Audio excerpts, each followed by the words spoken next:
And welcome to Hannity this Friday night. Tonight, in just moments, we'll bring you the very latest from Chappaqua, New York, where former President Bill Clinton was deposed under oath over his connections to Jeffrey Epstein.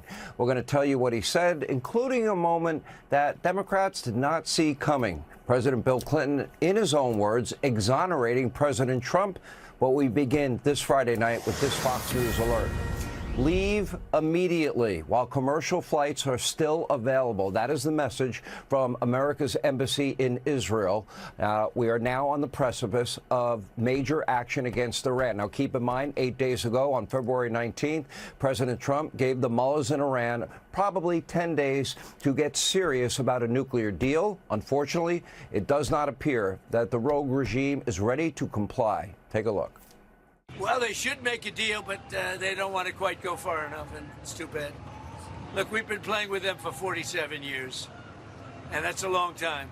They've been blowing the legs off our people, blowing the face off our people, the arms. They've been knocking out ships one by one. And every month there's something else, so you can't put up with it too long. We're not happy with the negotiation. They just don't want to. They don't want to say the key words, we're not going to have a nuclear weapon. They have to say, we're not going to have a nuclear weapon. And they just can't quite get there. They want to enrich a little bit. You don't have to enrich when you have that much oil. So I'm not happy with the negotiation. Now, take a look at your screen. Iran right now, take a look at that, is now surrounded in every direction by ultra-powerful U.S. military assets. If they won't heed President Trump's warning now, especially after 14 bunker buster bombs obliterated their nuclear program with Operation Midnight Hammer, I don't know. A deal's probably never going to happen anyway. Look, personally, I believe this. I don't believe these radical mullahs are capable of keeping their word to begin with. So, in the end, this is now, because of them, becoming inevitable as they cling to terror and cling for their pursuit of nuclear weapons. And let me be clear to isolationists out there. I have a message for you tonight.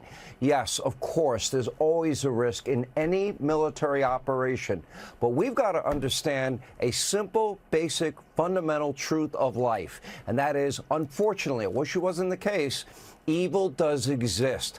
The mullahs in Iran, they are evil. They are the #1 state sponsor of terror. They have killed untold thousands of people, including Americans. When people chant, "Death to America, death to Israel," history should have taught all of us to believe people when they make those threats. Now, the last century alone, between Mao, China, Stalin, Russia, Hitler, Germany, Mussolini, Italy, fascism, Tojo, Japan, Pol Pot, the killing fields, it is estimated in the last century that over 100 dead human souls. That is evil on a mass scale. It does happen. We can't let history repeat itself. The Trump doctrine is basic, understandable, simple, and it works.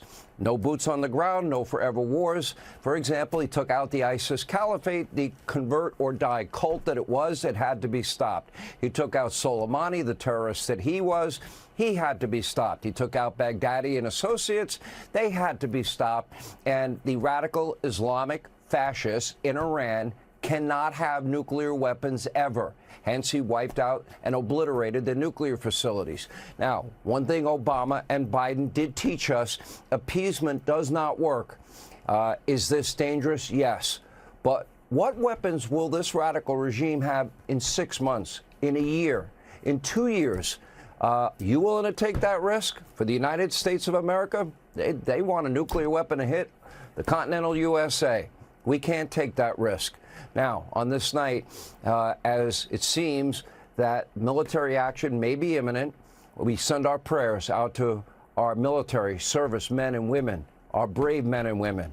And they may very soon be in harm's way tonight. They are in our prayers. Also, keep in mind, this is the same regime that plotted and planned and schemed and tried to assassinate President Trump not once but twice. They're still threatening to put a bullet in his head, a regime that murdered American service members in Iraq, and a regime that has taken countless Americans hostage. And as President Trump put it bluntly, this can never happen.